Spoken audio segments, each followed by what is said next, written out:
nes I ddod i chwilio am feithrinfa Gymraeg yn ardal cyffor Llandudno, Deganwy, Llandudno.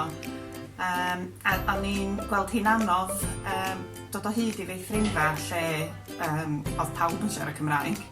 Yn dilyn hynny, nes I gysylltu efo gwahanol fudiadau gan gynnwys Menter Iaith Conwy, Coleg Llandrillo Menai, Cynghora, jyst mwyn cael mwy o wybodaeth rili, a gweld os oedd na gysylltiadau swn i'n gallu gwneud mwyn unau agor meithrinfa neu os oedden nhw'n gwybod am meithrinfa fysa nhw'n gallu awgrymu. Bellach mae meithrinfa Gymraeg Derwen Deg yn bodoli yn Nghyffar Llandudno. Nathon ni agor yn mis Medi 2015. Ni wedi cael 29 blant yma mewn un diwrnod lle, ond yn cwbl gan 47 yn mynychu ar y cyfan.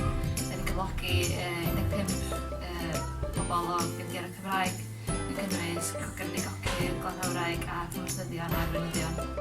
Mae staff gyd yn siarad Cymraeg yma. Mae gennym ni rhai staff sydd wedi dod yma o coleg sydd wedi dod yma brwy'r gwaith a wedyn wedi gallu parhau ar ôl gorffen y cwrs sydd dod yma I weithio'n llawn amser hefyd nes yn wych.